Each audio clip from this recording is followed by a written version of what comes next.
inanipotelea.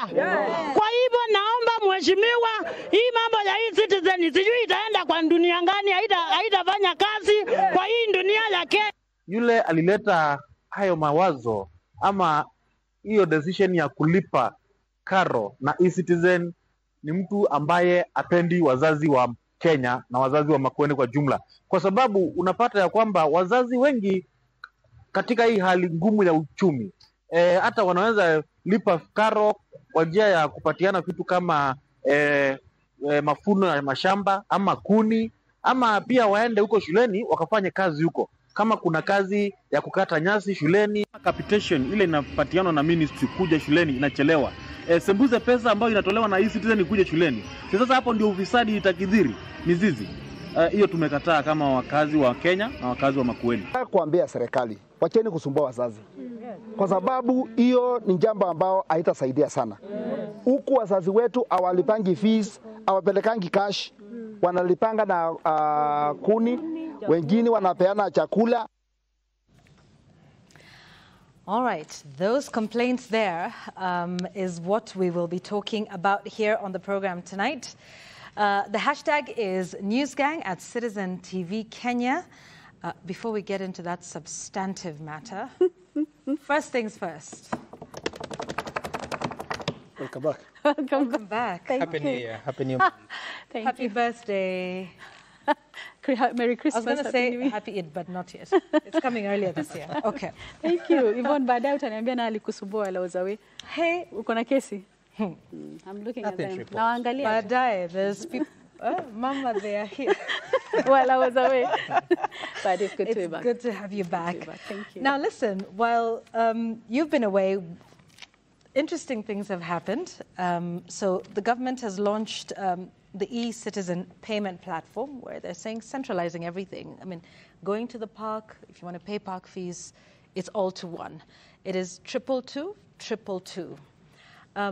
But there have been some challenges in certain places, and that's what you heard from the parents there who were in eastern Kenya, I believe. But first things first, what is this trying to solve? 222 222, centralizing payments. What's been the rationale? Sam, I'll start with you. Right, we've been hearing the president speak about this, and he says the wisdom behind this is that there has been so many platforms or pay bills, especially when talking about mobile money. In fact, his figure is an estimate of about 3,000 pay bill numbers that have existed. But as early as late last year, that's when they were all collapsed, and now every other person paying for a government service, the agencies are supposed to use the one pay bill number, which is what you're describing, 222. And one may understand it, because if you look at a commercial bank where you bank your savings or whatever it is, payments that you want to make, you want to pay some amount to X commercial bank. So there's only one pay bill number.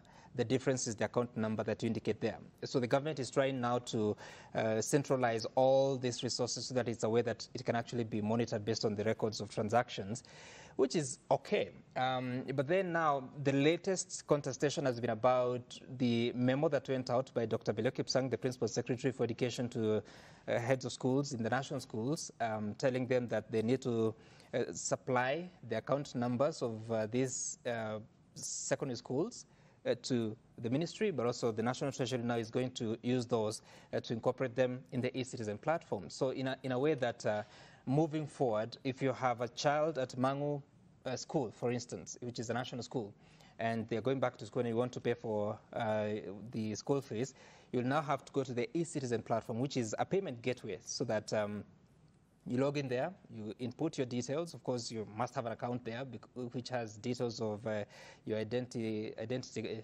card number, but also the details of your KRA, personal identification number, KRA PIN is also captured. So this is what you operate to apply for your driving license or to renew your driving license. Maybe you want to apply for a logbook and so many other statutory documents that you may need. So you go there and you select the school that you want to make the payment to. And then now you make the payment. But it is also important to note that it is not that now school fees will be going to e-citizen so that e-citizen can keep the resources. No. The idea here is to have that eCitizen as a gateway. You log in there, you identify your school. In this case, for instance, is Mangu School. The account number obviously is provided. You go back to usually your phone. If you're paying the resources through mobile money, you input the details that you need to input, then the money is paid and you get a receipt from eCitizen. But the resources will go to the bank account of the school itself. So obviously there's been a bit of reactions, essentially talking about why are we going eCitizen, yet school fees has been paid continuously. And there has been an explanation that people are giving that, you know, and I think we'll be hearing the president speaking about that. The explanation that there are principles that are charging resources outside what is allowed. But at the same time, and this is what is worrying parents as well as the teachers' fraternity, once you introduce a different layer of payment, so for instance, let's take an example. Jamila has 2 goats, so she sells one at 10,000 shillings to pay for school fees for a child who is at national school.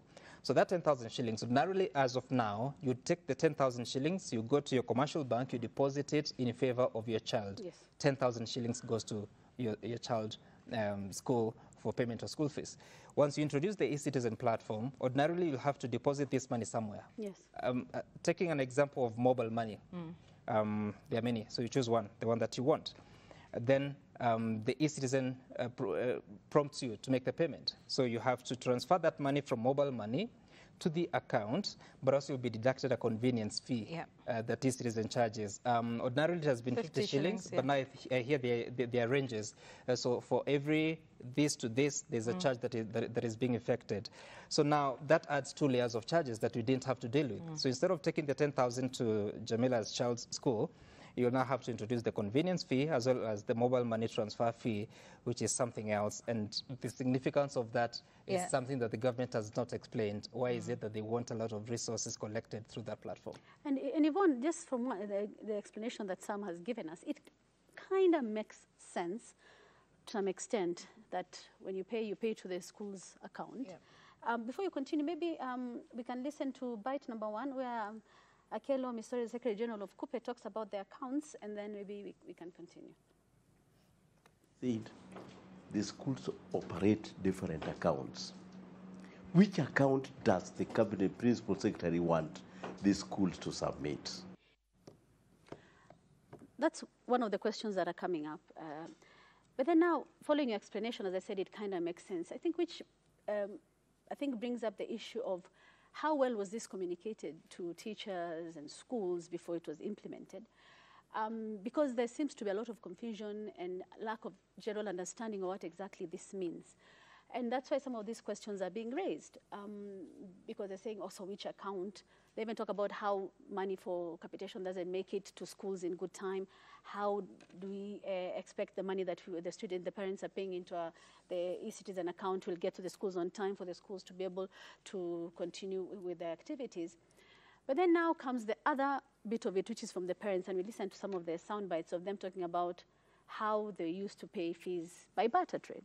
There was a mama there who says, amelea watoto wake akilipa school fees by maybe pengine kukata kuni or to go perform kazi pale kwa shule, maybe unafagia, maybe you're a carpenter, you repair things here and there, and that somehow inakuwa fees. What are they supposed to do? Because when we did these stories, and even the sound bites we're listening to, they're from different places. There was Makueni, there was Nandi, there was Bungoma. And that's the same thing they're saying. We have our own way of paying fees, tunasikizana na shule. So what are we supposed to do? Or some who even bring a bag of maize, in lieu of payment, because anyway, that bag of maize goes towards feeding not just their children, but the others as well. But I think, Jamila, you raised something important about, 1, the rollout process, and then 2, even the communication around it. We understand the rollout process is starting with national schools, right? Before then you go to the county schools and so on and so forth. But, just in terms of moving that, and I know the government has said they're digitizing their services. There are now well over 5,000 services that are on the eCitizen platform, and it's moving towards that end. But, the convenience fees, in certain cases, like even in universities, if you're going to pay for food at the canteen, a convenience fee. So when I was in university, there was something called number 9, if you were in Juja Boys. Number 9 was ugali skuma. One was 5 shillings, one was 4. I cannot imagine having to make a payment, and this is just for illustrative purposes. Of course, now economies of scale are very different now, but it is that idea of having to then be charged a convenience fee on all of that that then gets a little bit problematic, because, you know, in an era where, you know, payments are getting expensive, and like you've talked about. So these are some of the things then that you take a look at. So here's the thing: the convenience fee is there, I suppose, to, you know, for the mobile money platform and the sort of synergies that they have to do there. But that money adds up to quite a bit. It does. I can see you doing math. I'll come back to your math before. I talked about money and he started jotting down this times this, and we'll come back to that. But you know, it's about how you communicate that, how you get people on board. And this is very similar to a number of other projects that have been rolled out by this administration, is that the first thing that happens is you get pushback, because either there's not enough understanding or there's not enough time to onboard. If you have teachers and you've got parents and you've got students at universities complaining about the system, as well-intentioned as it may be from the government's perspective, then there's something about how you roll it out and how you phase it through. Yes, and indeed there is an animal that generally resides in law courts these days, and that animal is called public participation. It's a very scary animal, because it can really just pop up even in what you consider a very good intention. Public participation was put into the Constitution of Kenya 2010 because the drafters of the Constitution looked at where the country came from, and they decided that, look, the Mwananchi is saying, I also need to have a say in how I am governed. I need to have an opinion in how things are going to be carried out. That is why these days, almost every challenge out there in court, whether you're talking about Huduma number itself that bedeviled the previous administration, the question of public participation comes up. And I can see this, it also floats around when it comes to how this e-citizen school fees payment is being handled. There'll be a very strong element of, did you talk to the stakeholders? We are no longer in an era where you know, this is force feeding. You know, for those of us who grew up in rural areas, force feeding was real. You know, block the nose, and give the child milk. Remember, ultimately the milk is for the good of the child, but these days you don't do that. You don't do that administratively, even when it comes to very good services like the automation of government services. Let there be no doubt about this. Automation is a good thing. It's a very good idea. Reducing the number of pay points is also a very good thing. But how about talking to the stakeholders and getting their buy-in? And Sam has explained very well how it works, but let's remember how the initial reactions were. They're saying, look, where are you taking all that money? You are not known as a national government to disburse the capitation on time. You're not known to disburse CDF at all. You're not known to disburse monies that are due to the counties on time. Now you want school fees for dormitories that are used for dormitories. How about we buy vegetables from the local market? We're going to wait for you to disburse, possibly as number 4 in the chain. This is why that communication is so important. It's so important for government to know that even good intentions have to be communicated well, because if they're not communicated well, then resistance is going to happen. Doubt is going to happen. And there's something else. I mean, the trust deficit is huge. People just don't trust that. Oh, you're also coming in for that as well. And when you talk of the convenience fee, obviously the question is, where is it going? Where is that amount going? So there are a lot of things that government needs to address. And I just wanted us to listen to President Ruto and his defense of the e-citizen platform. Have reduced the 3,000 pay bills to 1 so that we can have sight of government revenue. You may have heard the latest about school fees in Kenya, or money that is paid by parents. And some of the monies paid by parents, for example, in boarding schools, because we provide resources for learning in all our primary schools and secondary schools. What parents pay is boarding fees and maybe lunch. We are insisting because we realize that there are illegal levies charged by boards of management of schools that go into accounts that nobody knows. We expect to tap into expertise like what the Prime Cabinet Secretary was saying here, of Kenyans living abroad who are experts and professionals in that space, for them to work with us to see how we can secure our data. Geoffrey, you're listening? Yeah, how we can secure our data and how we can work together to make sure that services provided by the government of Kenya are seamless and uninterrupted. Yeah, from 3,000 to 1, that should be commendable. It's something really tremendous to just reduce the pay bills from 3,000 to 1. But the president throws almost cast aspersions on the head teachers, saying they charge illegal levies and that this new mode is going to control that.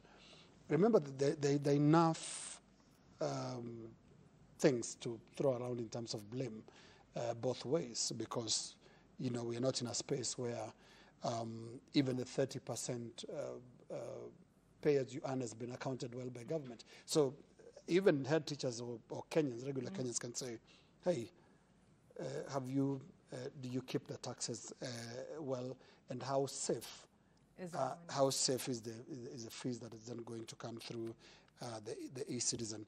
I think communicating is really what needs to happen, and selling these ideas, and also giving an implementation plan, because it sounds like we open schools and then a shot in the air, school fees are going to be paid through the e-citizen platform. And the thing about illegal levies, that has been an issue. For sure, there's parents who will tell you there's things outside of the agreed school fee structure that is given as a guideline and directive by the Ministry of Education. However, it's important to also note that there's two sides to that story. Many school heads will ask the parents to chip in a little extra when the capitation is delayed, because they sit down and they have a conversation with the parents and they say, look, the money has delayed. Particularly in a boarding school, your children will be here. We need money to keep the lights on. We need to feed the children. We need to pay the water bills. And so they sit down and agree with the parents. So we know this is the fee structure, but we're going to ask you to chip in a little bit extra. Because even they too take in debt from their suppliers to be able to meet that, so that when the capitation that is finally released comes in, then they're able to pay back what they took on credit. And that's what we heard from Kahi Ndimuli. I remember there was a time I hosted him here. He's now the former chair of the Kenya Secondary School Heads Association. And they tell you about their struggles when that capitation is delayed. How many stories do we do here? Every month, every school term, where is the capitation? School heads are suffering. Parents are chipping in. And so there's a way to understand how we fund education and how that money comes in. So not to say that there are not illegal fees, there are. But what happens then? How do you deal with this extra that is being asked for, which may be outside of the guidelines, but is due to the fact that it's the government itself that has delayed with releasing the monies? Like you said, where was the timeline in terms of this? This was obviously something the government had been thinking about. How long were the children at home for the school holidays?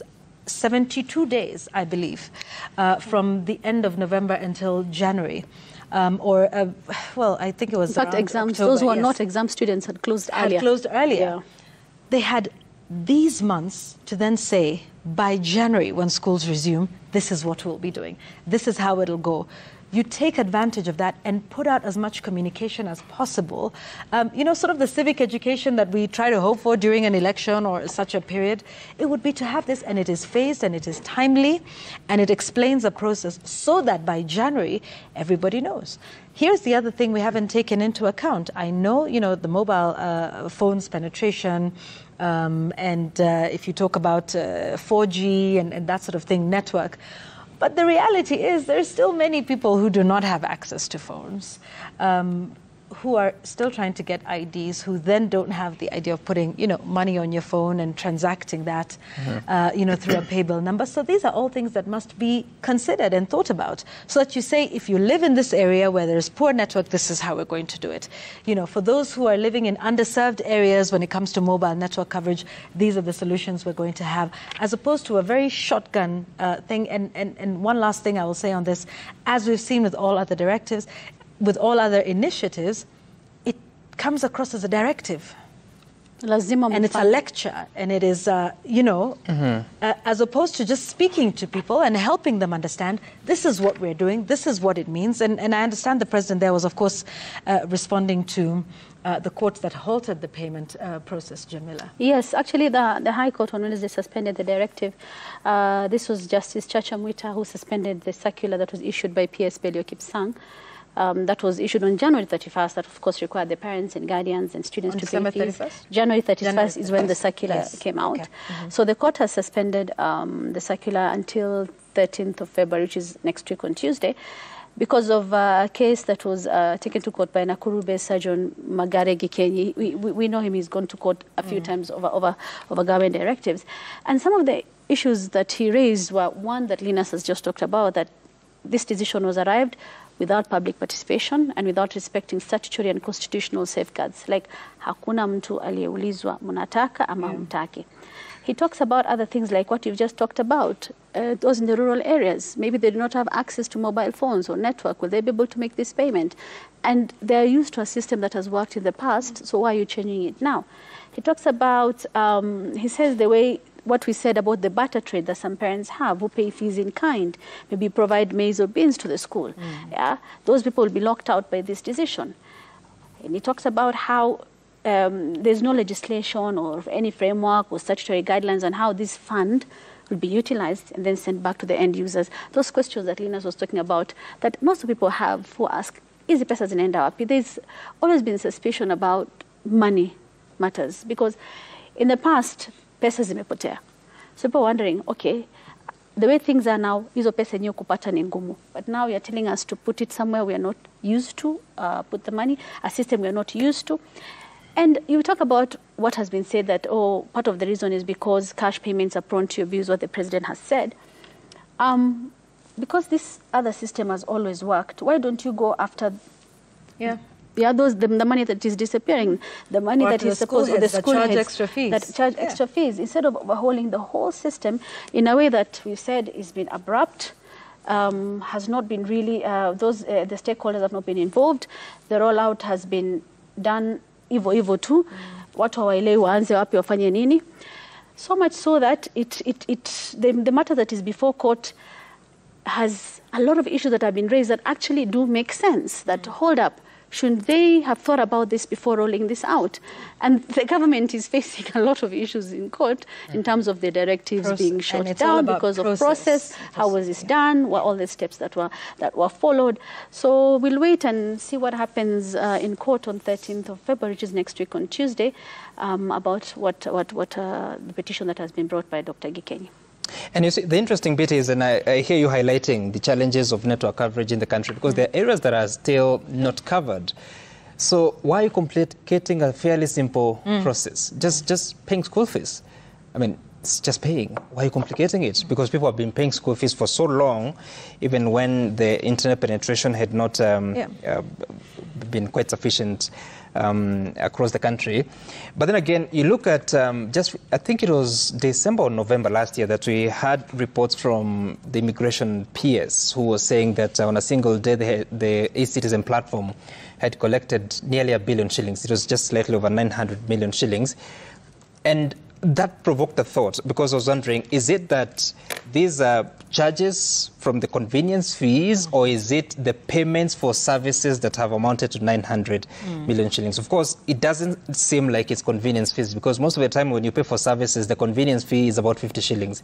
For you to collect 900 million shillings in a day, you'd need 18 million transactions. That is not possible. Right. So my suspicion is that the 900 million shillings was money that was collected for people who applied for passport, who applied for birth certificates, for NTSA logbooks or driving license, so all that. So money that has been collected through that platform becomes 900 million shillings. But it's not that that money is the money of each citizen. It is money for services. Yeah. So if you're paying for, say, a logbook or a number plate, which is a few thousands of shillings, that is not the same as paying for school fees. Yeah. School fees is not a service. You're paying school fees for a child. So why is it being collated with the rest? And then again, the work of making sure that all these schools, there are 106 national schools. There are over 10,000 secondary schools in the country, over 9,000, I think, or thereabout, public schools. So if the intention is eventually to have every public secondary school for a start, before you go to the primary schools, but primary is usually free primary education. So before you get to all the more than 9,000 public secondary schools, the school fees being paid on e-citizen, how much work do you have to do to make sure that you have the fee structure of every institution on the portal, so that once you just pay the money, it is also allocated to the various votes that exist there. So I'm just wondering, why spend so much time, so much work to work on a system while another one is working? Yeah. And actually the Ministry of Education has a whole litany of education officers across, down to the sub-county, who are able to audit even the work that the principals are doing. When we heard that principals have been charging illegal fees, I spoke to a few parents and they're saying that, well, much of the school fee that is being charged is in accordance with the fee guidelines as per the ministry. But there has been something that some schools have been doing. When they're admitting Form 1s, so they give you, this is the fee structure based on the ministry guidelines, but they also tell you down there, they tell you that these fees may go up if the school gets approval from the Ministry of Education to increase it, but of course it has to be stated and the ministry has to approve.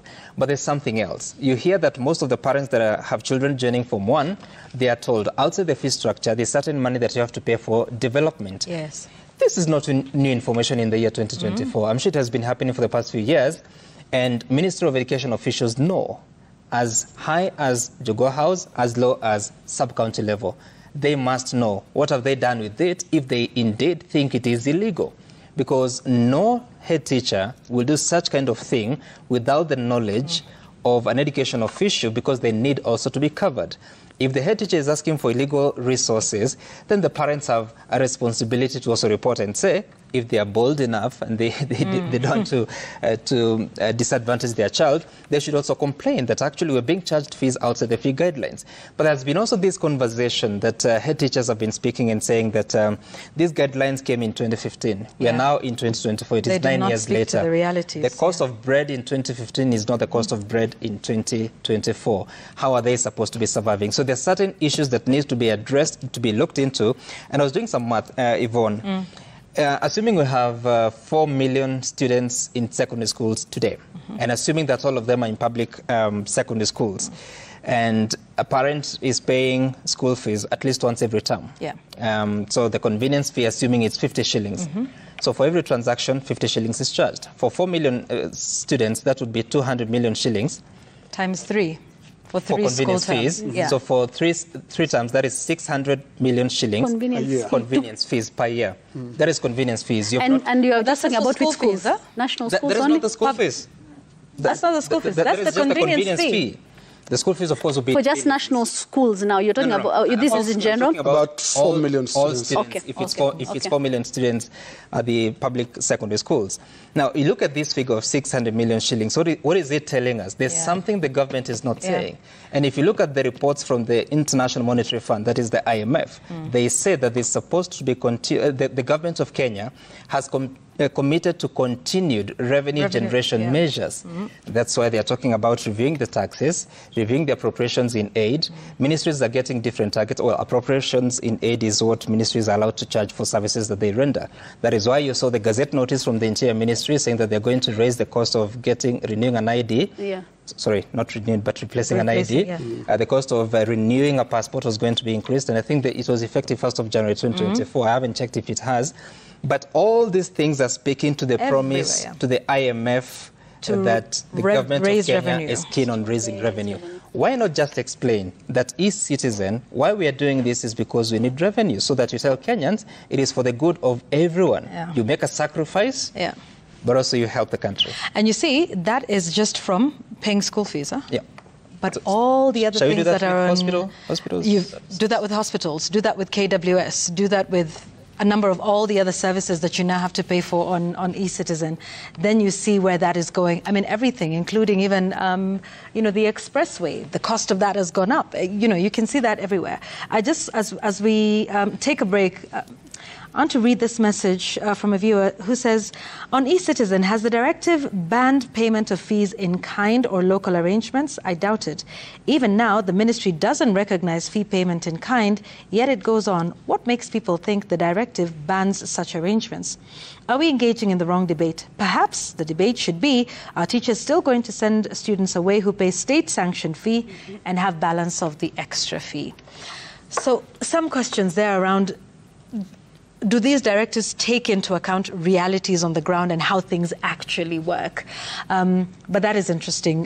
Money must be collected. I think there's a challenge there. Yes. Because even if you say that there are state-sanctioned school fees and schools are charging what is beyond what state has allowed, then, I mean, that is not a problem to be cured by eCitizen. That is a problem to be cured by the Ministry of Education, because they supervise these schools. They have...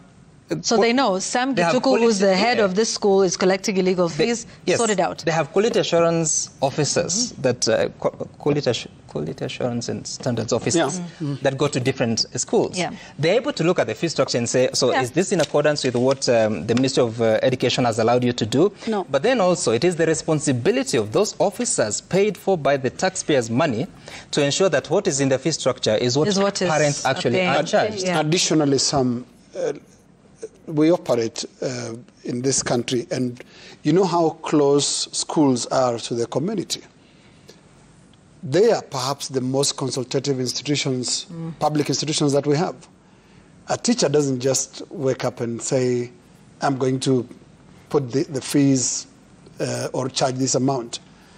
With the Board of Management, the BOMs, and direct access by parents, PTA and all that, it's not very easy. It's not as easy as it is in the upper sectors of government to do some of these things that are being passed on as the excuse to why we are seeing what we're seeing with eCitizen and schools. It's not easy. It's very consultative. Parents would have been the first ones to raise the alarm. We would be inundated in the news sector alone about school fees that have gone up or illegal levies that have gone up. Schools belong to communities mainly, and those parents have a say on how those schools are run. Yeah, let's take that break now, and we will return. We have lots to talk about, so we're supposed to be reviewing boundaries, it would seem. But who knows what's happening with that. By the way, you remember how many times we've asked about that IBC selection panel and what it's doing? Well, it looks like their work may just have been revived. We'll talk about that and much more when we come back. At a convenience fee?